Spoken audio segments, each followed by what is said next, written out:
from the great state of Arkansas. I am Mason. I definitely forgot to change the name of the episode. That's okay.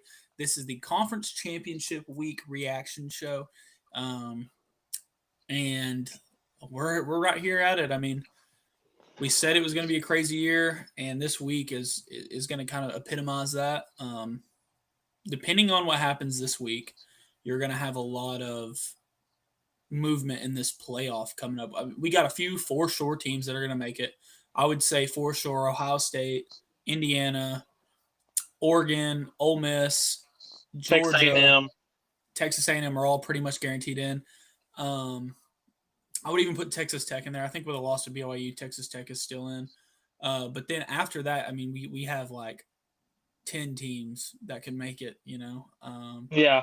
I mean, So it's really kind of funky, and I don't know, man. I could spend a whole show talking about it, and that's something that me and you talked about, and we'll bring this back up at the end of the show. So Sunday we usually go live at like 8:30 in the morning. mhm. We're gonna bump that back this Sunday because obviously in regular weeks the playoff committee brings out their selection on Tuesday. We don't go live on Tuesday, so we kind of react to it, but we don't ever really get into it because sometimes it matters, but sometimes it really doesn't.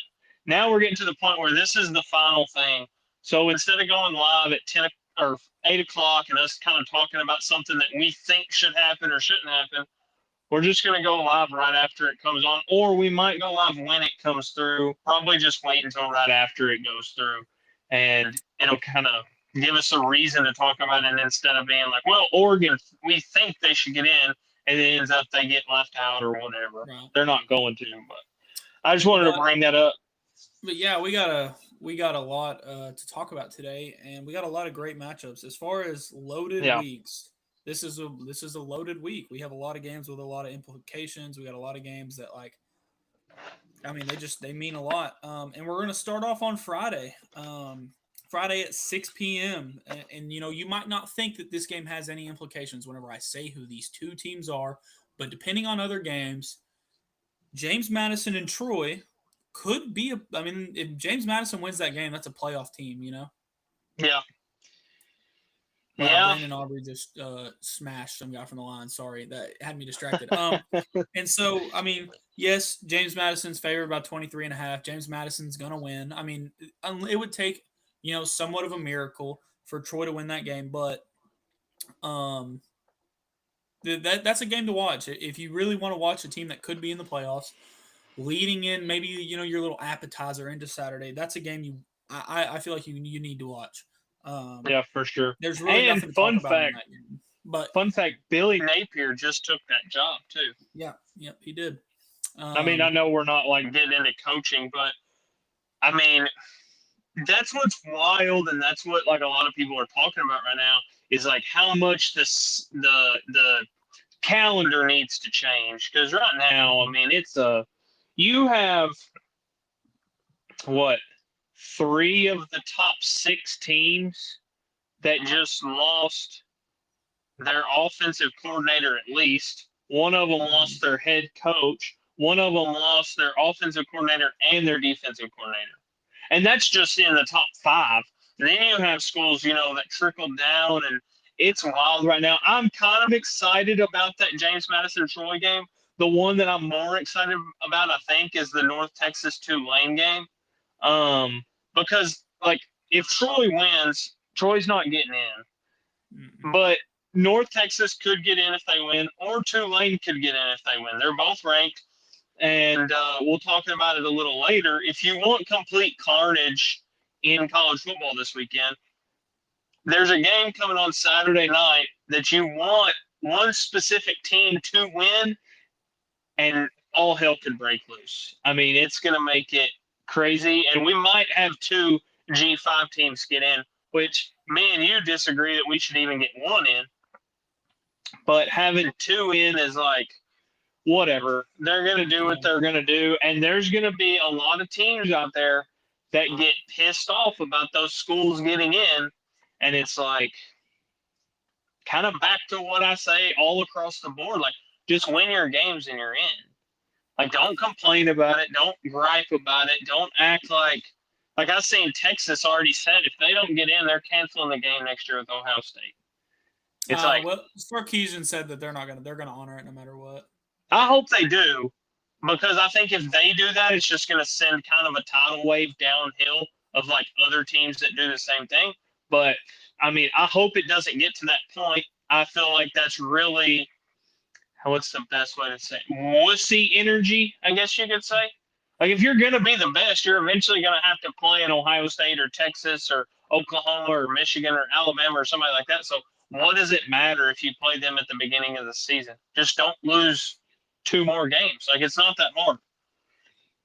And I agree. I do understand their perspective. I mean, like USC and Texas and Notre Dame. Notre Dame Michigan. has to. I Notre mean, Dame has Michigan's a to. perfect Michigan. example. Yeah, I mean, those are all the teams that if they don't play those games, then they're definitely in the discussion. But I mean, talking about this North Texas Tulane game right now, North Texas is favored at 2.5. This is the Friday night game. This is a game that I think win and you're in. This is a Yeah, for playoff sure. game, Yeah. and obviously it's the American Championship. These are two teams that like are very similar in numbers wise, and they're very similar in the situation that both of their coaches are leaving after. Yeah. Yeah. I'm assuming they wouldn't coach a bowl game. Like if they don't win this game, their coach is going to the next spot. Oh, for sure. But I mean, you got a battle between two quarterbacks that have been efficient this year. Mestamaker he's got a 29-4 pick to touchdown ratio, and Retzlaff has a 14-6. Obviously, not as big of numbers. Their running backs both have a lot of touchdowns. Their leading receivers have it's going to be a very high octane game. I think it's going to be kind of like a Big 12 type of matchup. Yeah. I definitely think it's one to look out for. But I do think I think Tulane's going to win it. I think Tulane has a better defense. North Texas has some great wins, but I just feel like I like John Summerall better than Eric Morris. That's the main reason, honestly. I mean, there's not a whole lot of. I can't tell you a lot. I've only watched Tulane once this year, and they got beat like a drum. So I haven't watched North Texas at all. Yeah, I haven't either. I mean, I don't know what they're the American Conference. Yeah. Who won? Because didn't Tulane go to the American Conference championship last year too? Yes, they've been every year with Summerall Okay. the last Who 3 years. who did they play last year in that championship game? Honestly, I could not tell you. I'm trolling. I am. And they played Memphis and they lost to Memphis for everybody bitching about Arkansas hiring that coach. I mean, it's kind of crazy that, I mean, whatever. I don't even like Arkansas like that. I just think it's funny when people gripe about it. Hey, I did hear that, and this is kind of off a whim, but we don't have very many games to talk about, so a lot of our stuff is going to be kind of. Here's the thing. Over the last week, we've had the craziest week. Me and Mason talked about it. We had the craziest week in college football that didn't have a game involved. So there's going to be little spurts off that we're talking about that have to do with like different programs or what's going on. Because you have so many schools changing coaches and doing this and doing that. From what I heard, Ryan, the new coach for Arkansas, I always get his name. Is it Simmerfield? Silverfield. Silverfield. Okay, Ryan Silverfield. He went to the Arkansas game last night, got everybody hyped up, did his whole thing. Well, then he went up to the coaches, like the president's box or whatever, where all the big boosters were. He talked to a bunch of boosters. Apparently, a big booster went up to Hunter Yurachek and said that he was about to donate another 7-figure amount to the NIL department. I would consider that's directly towards football just because of how that kind of ties up. But, I mean, obviously you don't know how he's going to be as a coach, but obviously he's flipped a lot of players that were committed to big-time schools, and you can't be disappointed in what he's doing with how fast he took the job. Obviously, you're not going to see any immediate results, but I mean, he's giving you as much immediate results as you can get from a coach. Yeah, and another big part of it with Ryan Silverfield right now is one of our better defensive players. I know it's hard to point at a great spot on our defense last year, or I guess this year. Our season's over, so it's last year. But Quincy Rose, a young D end, he was good at times this year, and he's again young. He already committed to staying, and then the quarterback that came in whenever Talon got hurt, and then started at the Missouri game and outplayed Talon in that Missouri game. To be honest with you, he also said he was going to stay.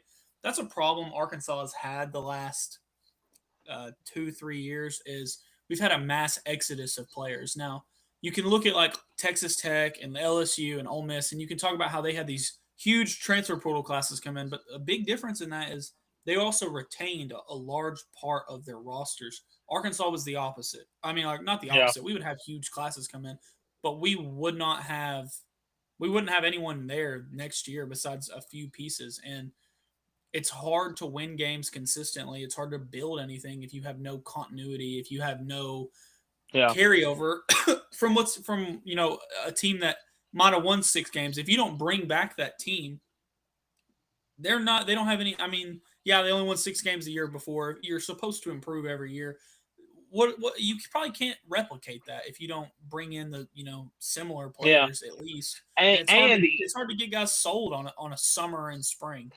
Yeah, and you don't want to be that program that constantly has to live or die off the transfer portal.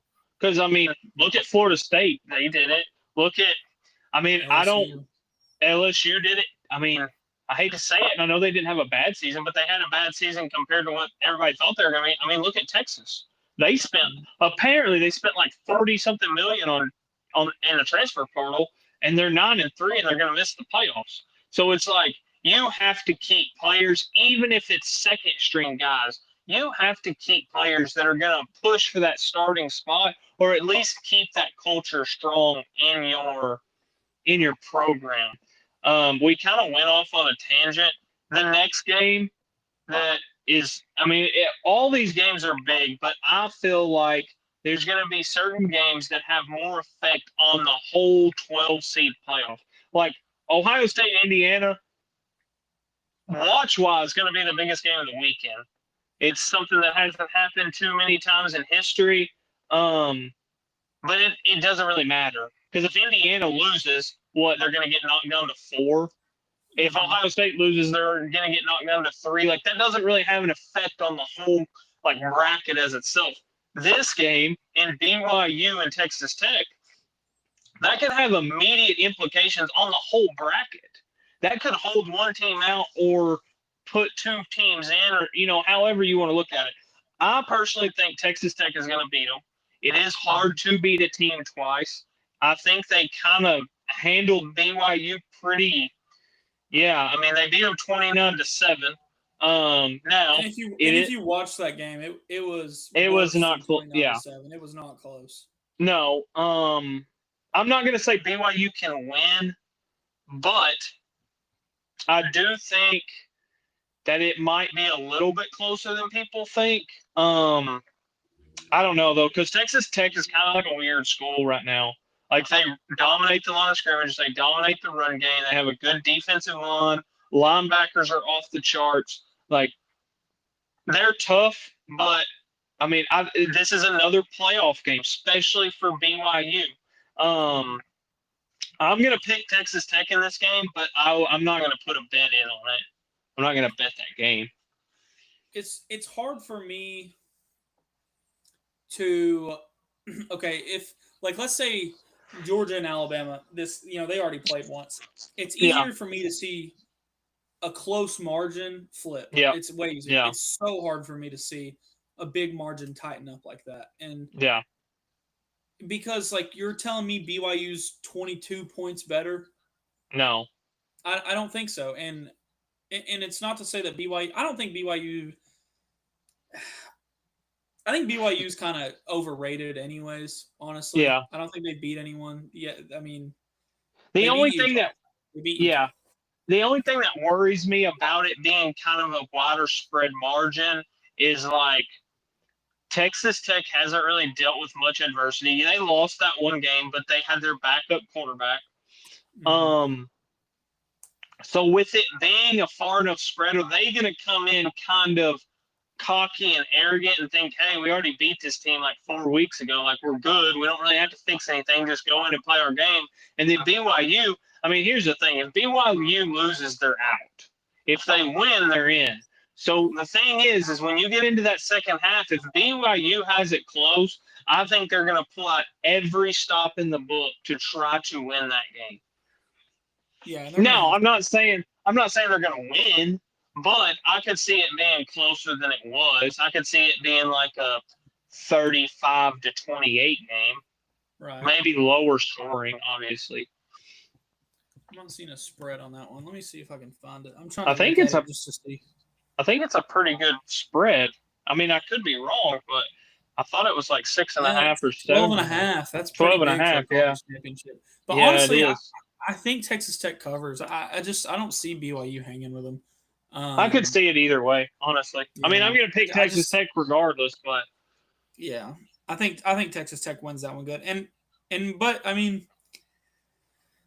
it does have a lot of implications because, like, moving into the other games of the day, like Georgia and Alabama, I don't know that Alabama makes it if they lose, and I don't think that. I mean, I don't know if they're healthy enough to win the game either. Like, if you look at Alabama's roster, they're kind of depleted right now. Yeah, and I've heard Georgia has some injuries too. I just think Georgia is playing better football right now. I don't think Alabama, if they lose, I don't think they should get in. I don't want to hear, like, to me, like, okay, if Alabama, let me go to their schedule. Because there for a while, everybody was saying, oh, they've played 4 top 10 teams in a row or whatever. Yes, they played Georgia. Then they played Vanderbilt. Then they played Missouri, which is no longer ranked. And then they played Tennessee, which is no longer ranked. So it's like, okay, like whatever. But other than those 2 games, really their only big win is against Vanderbilt. That's it. In Georgia. Sorry, I forgot they beat Georgia at the beginning of the year. So those are their 2 big wins. Their losses are bad losses. I mean, Oklahoma, the Florida State loss is bad, and then the Oklahoma game wasn't bad. It was kind of a funky game. I don't know. I mean, to me, like, if you're going to use the conference championship as like, well, we're in regardless, here's my thing. If Alabama wasn't playing in their conference championship game, they're 10-2, aren't they? Yeah. Are they? Yeah, they're 10-2. There's so many other 10-2 teams that I think you should put in. Is it bad right now, Mason? Amon-Ra, you know what he didn't do? Okay, this is a tangent. I'm going to keep it short. Amon-Ra didn't practice all week. Amon-Ra is probably not playing. Amon-Ra just caught a 25-yard pass, okay? Yeah. Guess who's on my bench right now? Amon-Ra. Amon-Ra. Anyway, sorry. No, you're good. Fantasy will get you, man. It'll have you tight. Here's my thing is, like, do you put – let's see. I'm trying to – here we go, rankings. Okay, so 10-2 teams. Do you put Alabama in over Notre Dame? Yes. Okay. Do you put Alabama in over Miami? Based on wins, yeah. Okay. And I would assume you put them in over. I would also say losses. Miami's losses are real bad. Yeah, they are bad. But then again, if you're going to go into the losses, you got to look at Alabama's losses versus, which I guess their wins are better, but Notre Dame's losses. And then Utah's 10-2. Virginia's 10-2, but you wouldn't put them in over that. I'm just saying, like, the whole argument of, like, even though if I go to the SEC championship and even if I lose, I should still get in. It's like, then what does it matter? What does it matter? Now, if you're undefeated, whatever. But you have 2 losses. Like, we can't just skip by that and justify it, especially if it's a bad loss, which I think it might be a bad loss. Well, the committee showed us last year it doesn't matter. SMU lost to Clemson, and then SMU was – I mean, I'm not saying SMU didn't have good wins, and SMU – ACC has been terrible, and it showed you again that it's terrible. SMU didn't have a signature win. SMU loses the conference championship and 2 ACC teams make it. And Yeah, I think they I set mean, that precedent, and I think it would be. I think it would be really hard to justify I, leaving Alabama out if you already set the precedent. Now, I don't think Alabama deserves to be in if they lose this game. yeah. And the Because other thing you is also too. you did beat Georgia, but you also lost to Georgia, Yeah, and you lost to Florida State, and that's just Miami beat Florida State. Uh, yeah, I'm pretty sure Syracuse beat Florida State. You know what I mean? It's just yeah. like that's a bad loss. And you lost to Oklahoma at home. Wasn't that a home game? Yeah, I mean Oklahoma's Yeah. a playoff team, so I mean, they are, and I'm not saying that's a bad loss, but like, whatever. But yeah, I don't know, man. That's rough because then you go into the thing of like, if Alabama's 9-3, like, 10-3. why not? Yeah, or 10-3. Why not Texas? I guess you could say. Like, they Yeah, both have the same number of losses, and Texas probably has better conglomerate of wins, and their losses are better. I yeah. mean, I mean that's an argument. it just opens up a whole thing of like, ugh. And I hate to tell you, Mason, which you might be on the same page.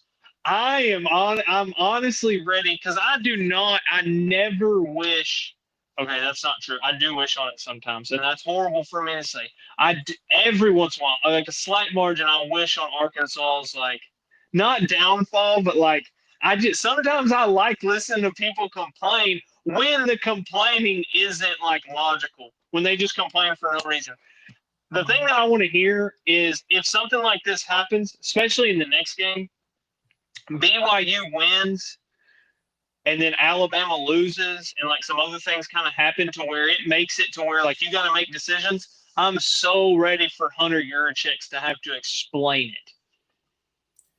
I'm so tired of hearing Hunter Yurichek talk on Because TV. dude, Oh my god, he's an absolute dodo. Like dude! I And the thing is, if you watch him in an Arkansas press conference, he's sharp, confident, like just him explaining the firing of Sam Pittman and the promotion of Bobby Petrino, whatever. Why, whenever you get on national TV, are you 6'7", dude? oh, I was oh, so mad. I'm bro. still mad about it. Actually, He did I know I worse. just did it on the internet, but I'm not He Hunter did. Yurichek. Yeah, he did worse on this last one. He said they asked why Alabama flipped with Notre Dame, and he was like, "Well, because Alabama ran the ball really good against Auburn, and they were up on them by 17." And it's like, yeah, they were, and then it was also tied. Like, it was just like, what are you talking about, dude? It doesn't make any sense. And listening to Josh Pate, he explained it a lot. He was like, all these committee members don't even they just look at a computer and then try to explain it. It's all computerized. Because here's the thing, and I'm sure you listened to the same show. Maybe you didn't. I think it was on Bussin' with the Boys, maybe, which is a pretty good podcast. If people, I'm a podcast junkie, so I listen to. I mean, me and Mason drive a lot, so we have like 3 or 4 hours where it's all podcasts. Anyways, he said like, how many times have you heard leaks coming out about head coaching jobs, coaches getting fired, who's in the coaching carousel, and who's going to get hired and who's going to get fired, all this stuff. All that's coming straight from the AD and like other people around the AD. Why have we not heard any kind of leaks on the college football like playoff?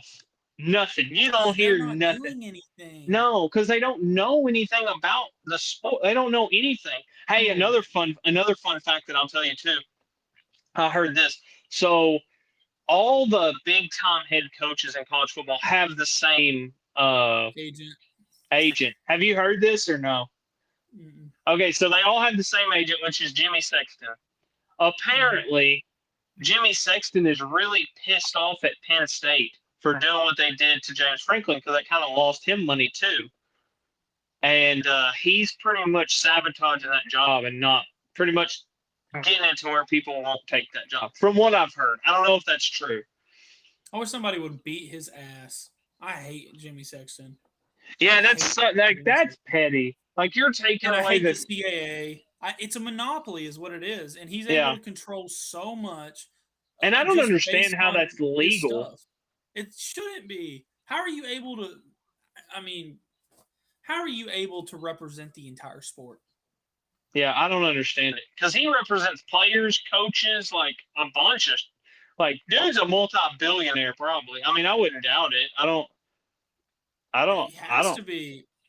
I don't understand. I mean, Like, that's how are you gonna see? This is where I've been on the Jimmy Sexton hate train for a long time, but like, how are you going to be representing Sam Pittman, but you're also representing our tight end that left to Ole Miss, but you're also representing Lane Kiffin? Like, yeah. you know what I I don't, mean?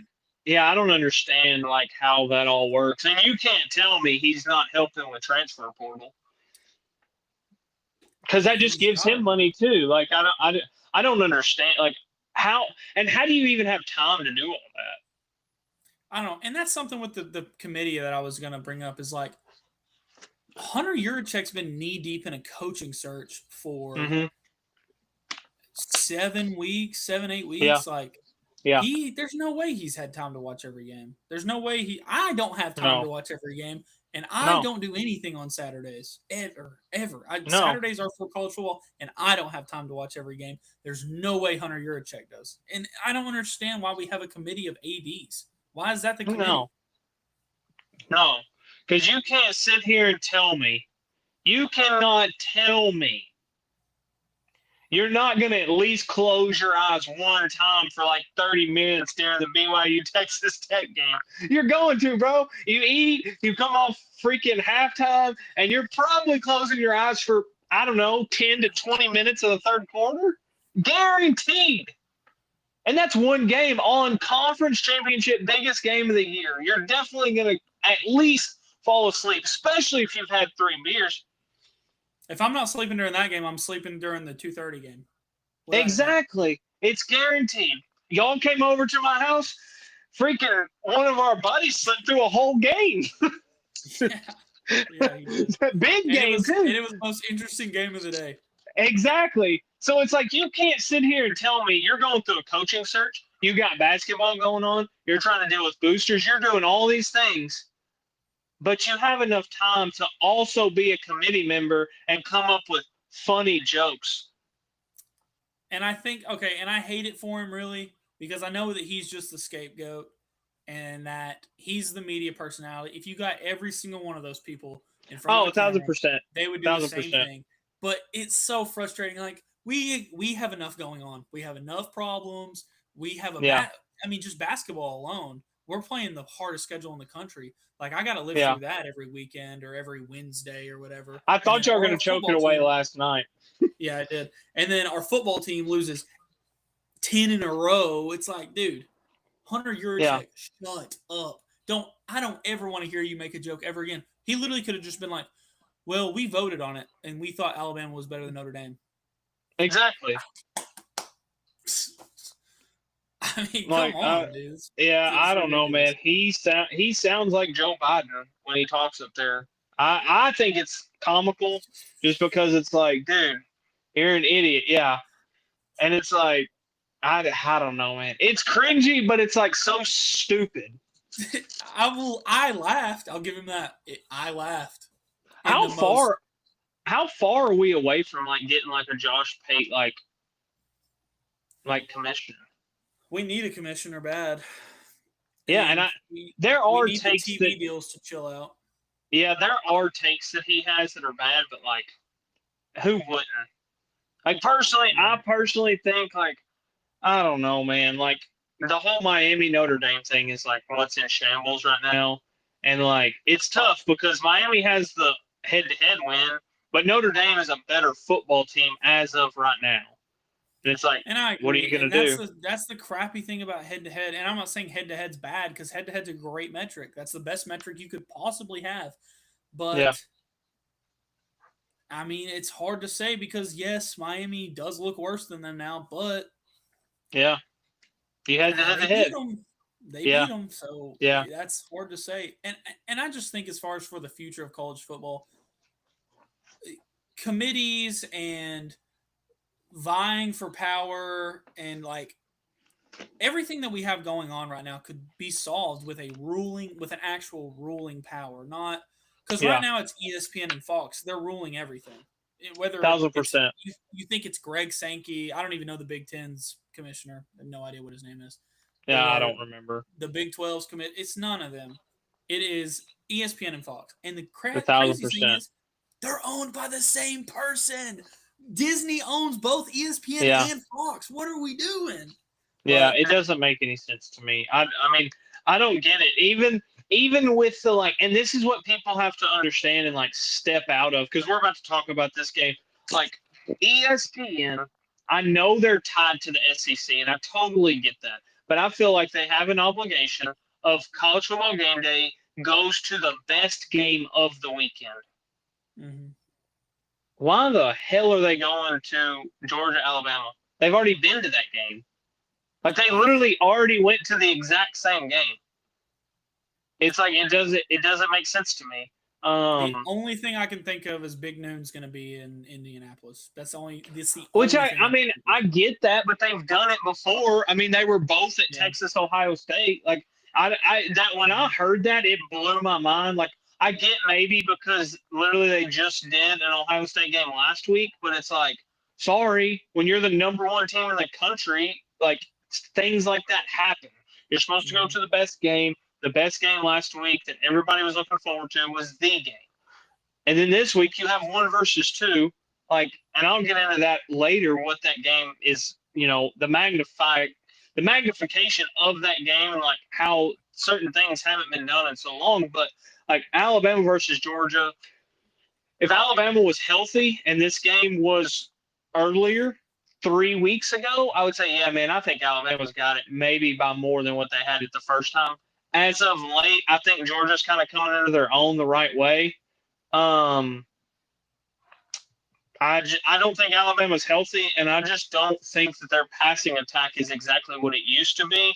I also heard from maybe kind of a source, but not really a source. Like I just heard it, that Ryan Williams might be sitting out the rest of the season. I don't know if that's true. I don't know why he would. I don't know, man.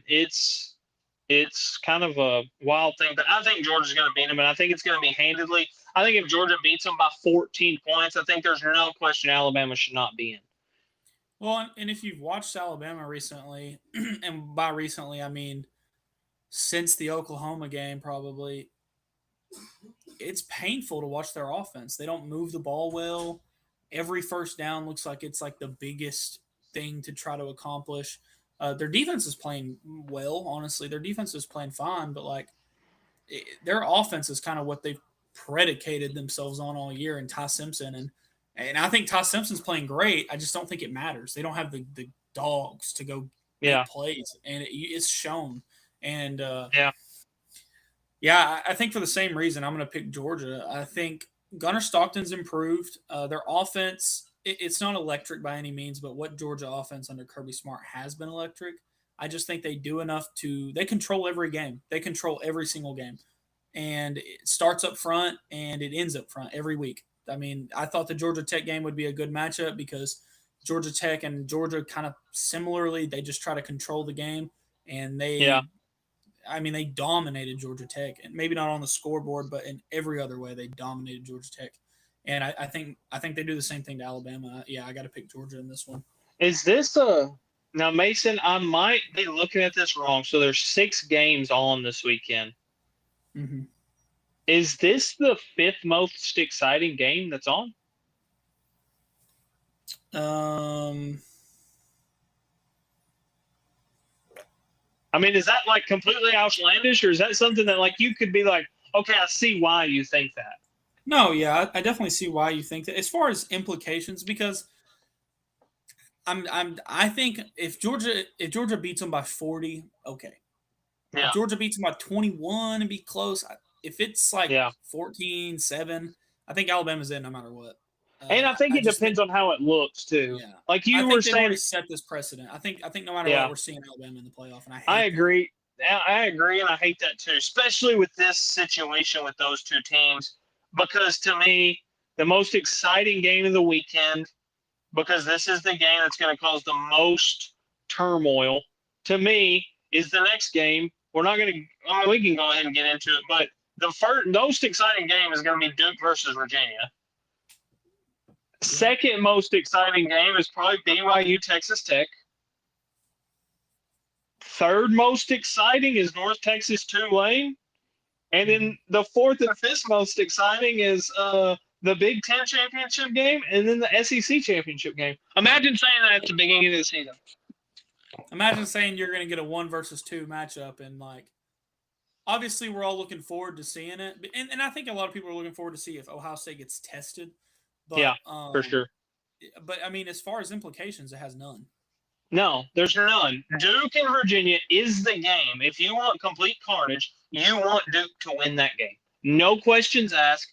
That's what you want. Because the thing is, if Duke wins that game, the ACC has a very, very good possibility of not even getting a team in. Especially if BYU wins, which me and you've already talked about, that is probably not going to happen. BYU wins and Duke wins, the ACC might not have a single team in. No, and they shouldn't. No. If Duke wins, they shouldn't. And I think mean, even if Virginia Miami, wins, I get. Yeah, I mean, Miami, I guess. But, I don't think Miami or Notre Dame deserve to be in personally, but I've been on that Notre Dame thing forever. Yeah, I like Notre Dame. I mean, you just can't lose. Here's the thing. If Texas A&M was undefeated and they won the SEC handedly, I could see somebody be like, hey, man, they did only lose to Texas A&M by a point and like that. But still, you have Miami right there that's kind of blocking you to an extent.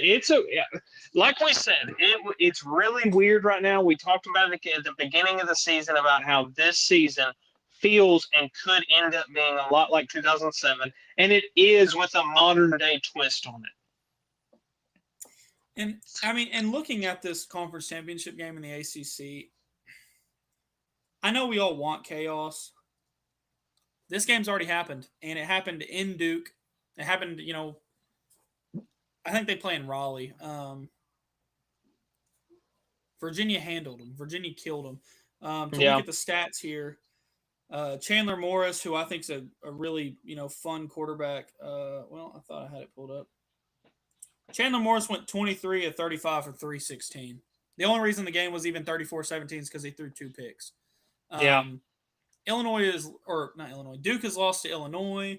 Duke has lost to Georgia Tech. Duke has lost to NC State Tulane. They're 7-5. I mean, they have lost over and over and over again. This is Virginia's first opportunity, or not first opportunity. I'll say this is Virginia's best opportunity to get their first outright conference championship, and I think they're taking it very seriously. I said it earlier talking about the BYU Texas game. I don't see Duke being 17 points better. I just don't, and I think Virginia beats them. I think Virginia beats them handedly. I think this one is the most exciting as far as implications. I think it's the most boring game of the day. Yeah, I'm excited to see now. I really hope this isn't true, but I'm really excited to see if Duke gets up early, let's say 14-3, how many flags start coming out that help Virginia? I mean, I'm just saying. Nobody wants to talk about it and nobody wants to say it, but money matters in NCAA. And you can't sit here and tell me if Duke wins, they're going to hold the whole conference out. That's going to piss a lot of people off. Just saying. Well, and now Virginia could just win outright, and that's fine. I'm just anxious to see the split on the penalties and reviewable calls and things like that. And it's going to suck because who's going to be watching that game? I mean, everybody, hopefully. But the only reason I say that is because it comes on at the same time as Ohio State, Indiana. Yeah, well, that's true. I mean, yeah, and I think it's also important to watch that for BYU Texas Tech because if that's a close game, the Big 12 benefits. Every Big 12 school benefits from both BYU and Texas Tech making it. Every single one of them. 1,000%. I'm not saying that I think college football is rigged. What I am saying is in 22, Alabama was not near as good as Georgia. And it just seems eerie that Nick Saban won the SEC championship, lost in the playoff, got to go out in a playoff run, and then retired. I just think it's very odd. Yeah. Very, very odd. I agree, man. There's another odd story, and I don't know this to be factual or true, or I'll try to look it up when you're talking about it because I heard something about it. It's about the next game. I think this is the most, I don't want to say exciting. I think this is the most interesting game of the weekend because the whole thing is last year when Indiana and Ohio State played, Kirk Cignetti was undefeated, and Ohio State kind of did some things that they didn't usually do. They forced a score at the end of the game. They kind of mocked Kirk Cignetti on the sideline. You know, Will Howard was kind of chirping a little bit, which I don't mind. Are you about to pick against Ohio State or something? Hell no. I'm just saying, like, I think it's going to be an interesting game, speaking on the standpoint of, like, Kirk Cignetti is the type of guy, if you go watch Indiana play, they have no holdback. They try to score every play against anybody, whoever they play against. Ohio State, on the other end, doesn't – they have never – if you watch their games, they have never, except in, like, one or two scenarios, they have never tried to make it a, like – blowout. like a blowout to embarrass somebody, and Indiana does that constantly because they're trying to prove something.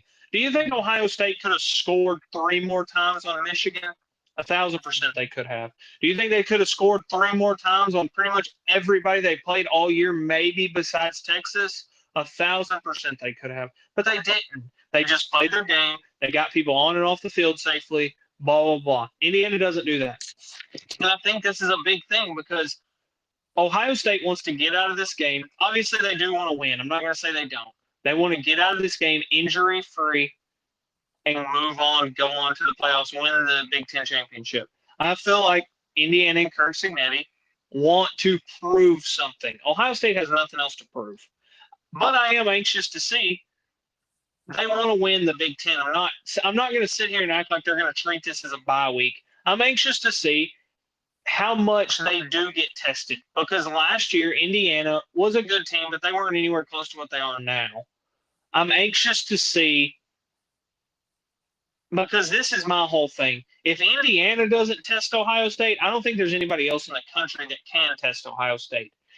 And if Ohio State runs through everybody in the playoffs and in the Big Ten championship game, like they ran through everybody all season and like they did in the last playoff run, you start going. Greatest season ever.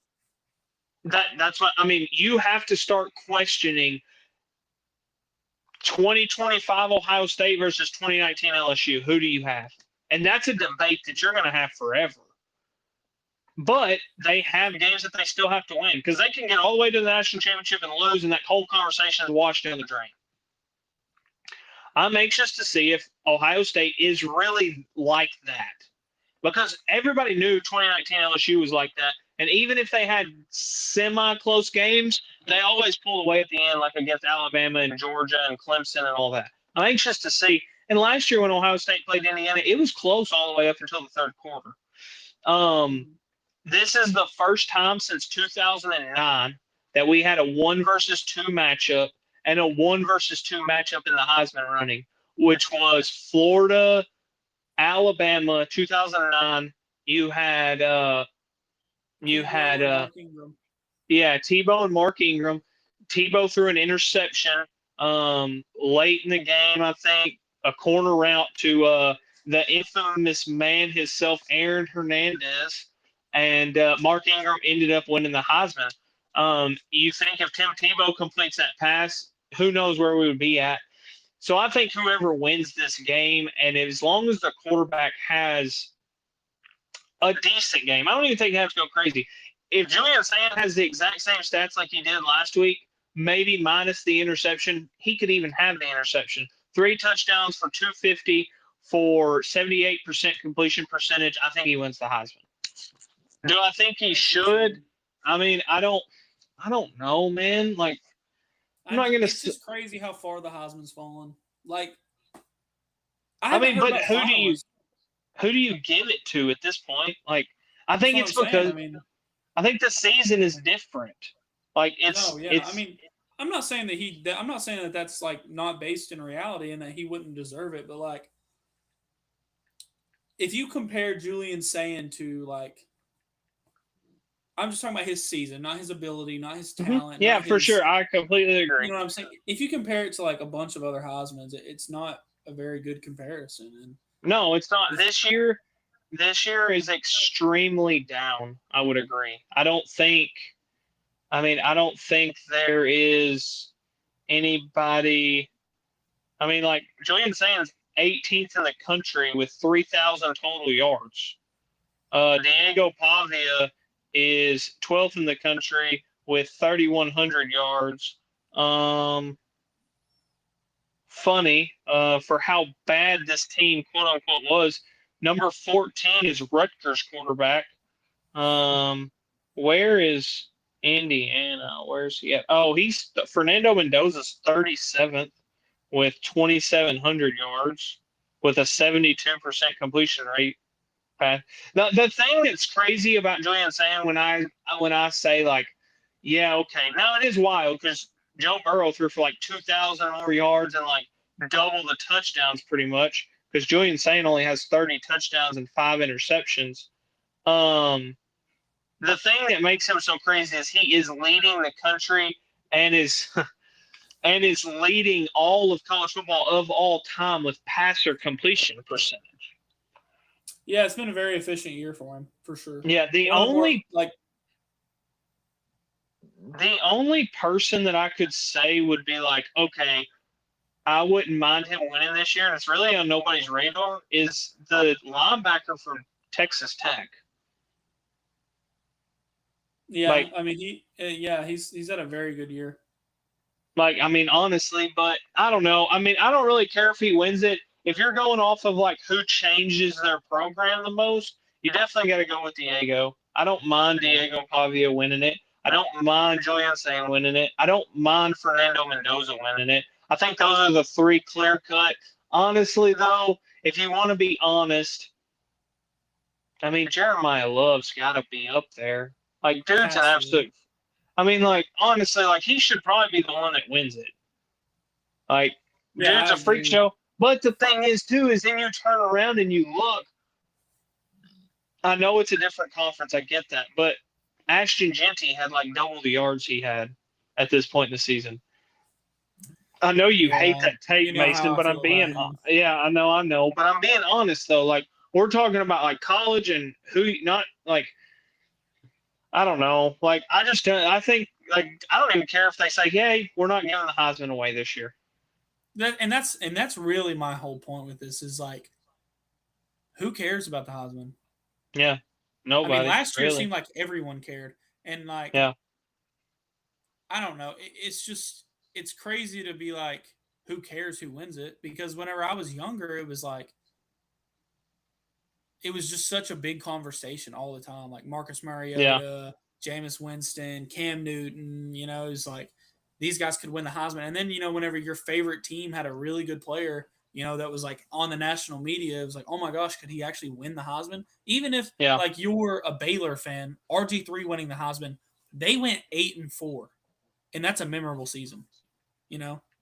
And Yeah. it's just like I just think that it's just crazy that nobody cares about the Heisman this year, really. I mean, I haven't even seen it like I have not seen an ESPN post. I have not seen an ESPN anything about who would win the Heisman. I have no idea. Like, I genuinely don't know who they're pushing on us. I don't know.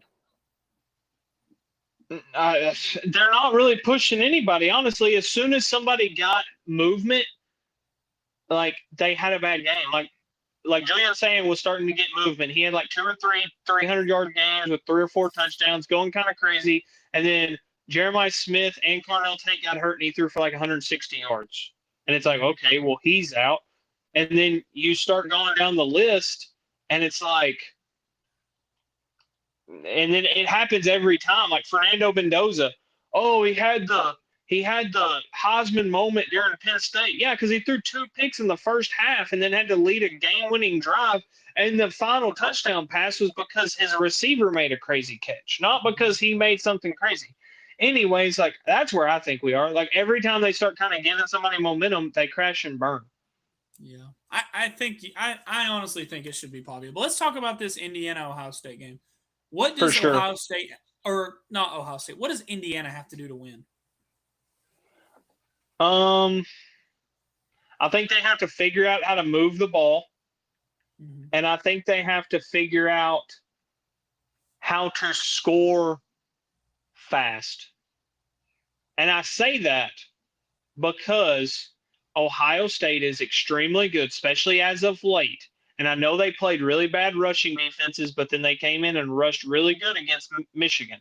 And Michigan has a good defense. I'm not saying they're great. I'm not saying they're Indiana or Oregon or Oklahoma, but they do have a decent defense. Ohio State rushed the ball extremely well. I think if Ohio State gets up on Indiana 10 points, it's going to be very hard for Indiana to come back because of how good this Ohio State defense is. I feel like Indiana needs to get the ball in the first, and then they need to go down and actually score, not kick a field goal. I think field goals are going to be Indiana's biggest downfall. I think they have to figure out how to move the ball. And then I think they have to figure out how to not stop. I think they have to figure out how to limit Carnell Tate to big plays and limit Jeremiah Smith from getting the ball without diminishing the opportunity to stop the run. That's the biggest thing, especially as of late with Ohio State starting to gain momentum on the ground. They have to figure out how to stop the two receivers and stop the run game without giving up a big play in either, if that makes sense. So I would say score fast on offense for Indiana and figure out how to limit big shock plays for Ohio State on the defensive side, for Indiana on the defensive side against Ohio State. I think it's and I think it's important that you can get pressure on Julian Sand. You got to do it fast because Yes. a lot of Yeah. Ohio State's passing game, it's not this big. It's not like it was with C.J. Stroud. He's not dropping. He's not taking a Mm-mm. 3-4 step drop. I mean, it's like No. I mean, Yeah. that's how they throw the ball. I mean, it's like that, and you got to be able. That's good for my fantasy team. Terrible for my football team. But um, it's you have to figure out a way to disrupt that, and that could be hands in the air on the defensive line. It could be really fast pressure.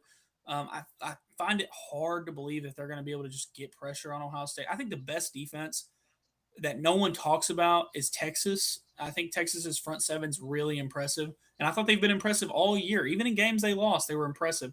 And Ohio State was able to negate that front seven. And I think it's really important that if you're going to challenge Ohio State, you got to be able to disrupt the quick passing game. You got to be able to disrupt it.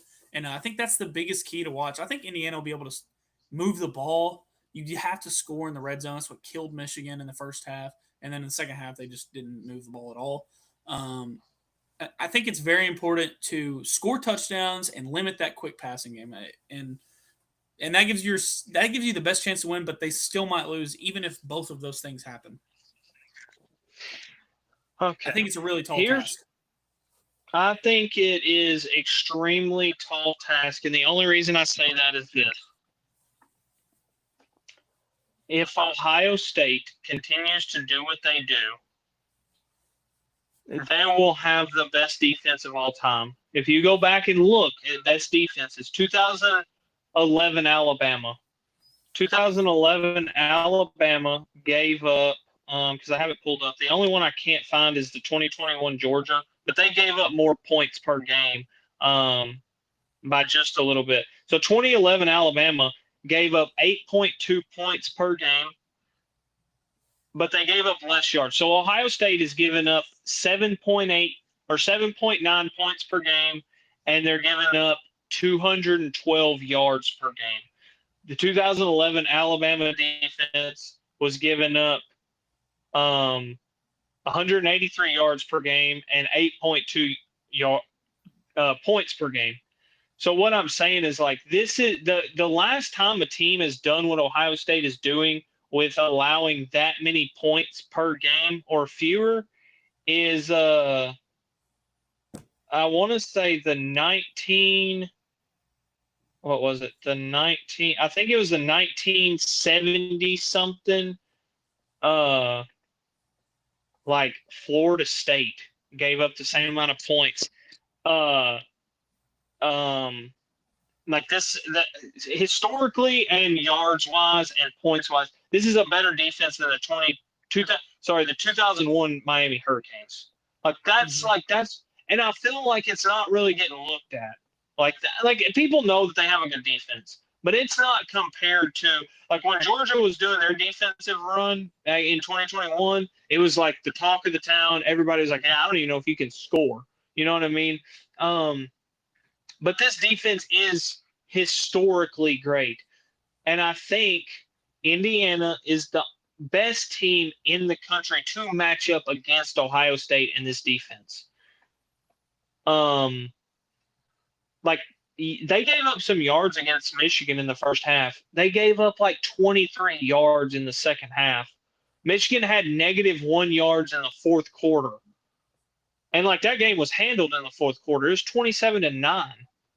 Fun fact about the Michigan game, which if you listen to it, you heard it on the broadcast. They said something about Ohio State losing signals. They couldn't call down their signals to their quarterback, so Ryan Day was having to call plays. Now, there's been some videos come out of like some Michigan people kind of messing around on our sideline. Now, hear me out, Mason. Here's what I'm going to say.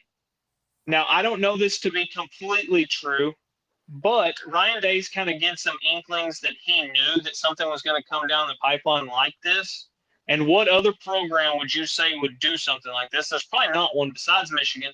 And from what I heard, I don't know if this is true, maybe USC dealt with the same thing when they played Michigan. Comms kind of interference, stuff like losing power, like just saying. I don't know if that's true. I'll have a complete answer on that probably Sunday. But I just thought it was kind of crazy with all the cheating scandal that Michigan just got out of the. Hey, I'm just saying, it's just kind of ironic. No, I mean, I heard the same thing, and you're right. It would be because here's par for the course. Because here's what I say. I listen to Menace to Sports. This is kind of where I got this information from. The host of Menace to Sports used to be a wide receivers coach for Ohio State, but Mason watches him a little bit. He's he's not biased at all. He talks mainly top 5 podcast this year, actually. Dude, that's a good podcast.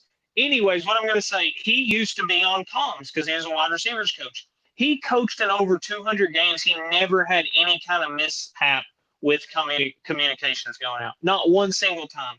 And it's just ironic that now Ohio State plays Michigan. Comms are kind of, I'm just saying, I don't know. Especially, man, there's no conspiracy. Come on. I mean, maybe. But if the comms went out against USC too, against Michigan, then a lot of smoke coming off that fire. Well, a lot of smoke.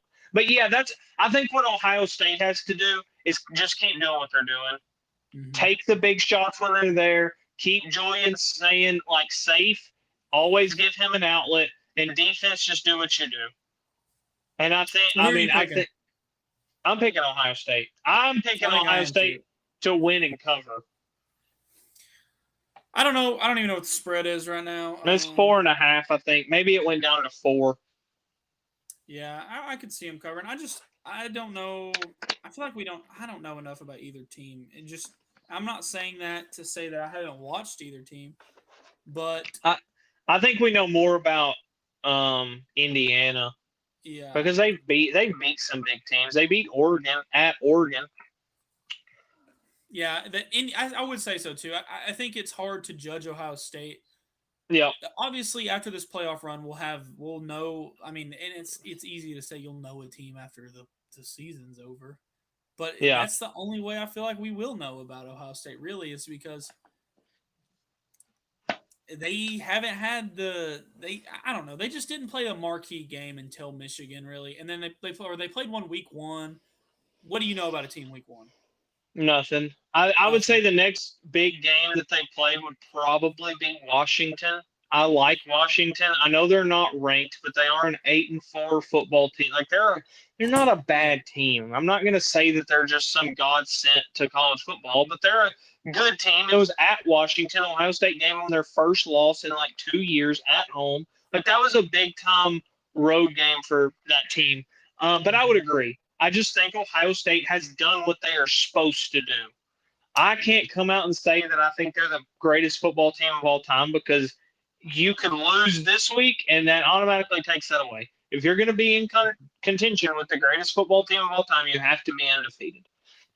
And I would agree. But yeah, I think they win this game. And I do think, I almost think it doesn't benefit them, though. I think that 1 seed sucks. Yeah, I think especially it this year. sucks. The two teams, which I don't honestly at this point, like now, I could be in a whole different boat Saturday, Mm-hmm. like or Sunday when we get on here and talk. I could be in a whole different boat. The teams that worry me going into the playoffs, obviously Indiana. If I didn't say Indiana worried me, I think I would be an idiot. Um, Oregon kind of gives me kind of worries. I'm not. I would say Ohio or Indiana's probably one. Oregon's probably two, and then Oklahoma kind of bothers me a little bit too. And I think what Oklahoma's a sucks, bad matchup for anyone. yeah, what sucks is, and Notre Dame. If Notre Dame ends up figuring out a way to get in, they would bother me. But Mm-hmm. if you're the 1 seed, oh, uh, Oklahoma and Notre Dame were like the 8 and 9 seed for a while, and it's like, okay, well, those are the two teams that I don't want to see either one of them. Mm-hmm. But honestly, like at this point, like I could be saying something completely. Watch out! If we beat Indiana by 2 scores on Saturday, I don't know what I need. I need to humble myself because the last thing I want to do is get on here and talk a lot of noise, and then we end up losing in the second round like every other team did with a bye last year. And I think I don't think it's the thing that I would pick Michigan or not Michigan, sorry. Oklahoma and Michigan are very similar. That's why I keep, Yeah, but it's not that I would pick Oklahoma or I would pick Notre Dame or I definitely wouldn't pick Oregon. I think they're okay. They're okay. I Um, think Oregon. I think Oregon's the third best team in the country. uh, I disagree, but it's not that I would pick any of them to beat Ohio State, but if I just had to project a team that could give them trouble, it's a team with a strong defense and a strong run game. Yeah, Just because they can limit the possessions of a game, and then like Michigan's defense is okay, yeah, but like Oklahoma's defense is way better than Michigan's, and yeah, Oregon's defense is way better than Michigan's, and like not to, Ohio State didn't struggle with them in the second half, but like that's the only way I could see Ohio State really. I don't think a high offensive octane team like Texas A&M would really um, would not be scary at all because Ohio State's defense. But a game where you're in a sluggish like 10 points wins that's scary for every team. And I yeah, just for think sure. that would be the one thing that could kind of trip them up. But that's all I got. I'm excited though. I'm super excited. I am too, man. It's good. Yeah. So Michigan has the number 22nd total defense, or Oklahoma has the ninth. Mm-hmm. Indiana has the fourth. Oregon has the third. Ohio State obviously has the one. Mm-hmm. So I think this game is going to prepare us. That's why I said like if Ohio State beats Indiana like decently, like I don't know. I'm gonna get on here, but I might not talk about that game because I might just be unsufferable. Well, that's all I got. Guys, if you would like, subscribe, tell your friends about us, and make sure to join us. I don't know exactly whenever we're going to go live because I don't know exactly what time the playoff thing is, but I we'll be think live it Sunday right after that. So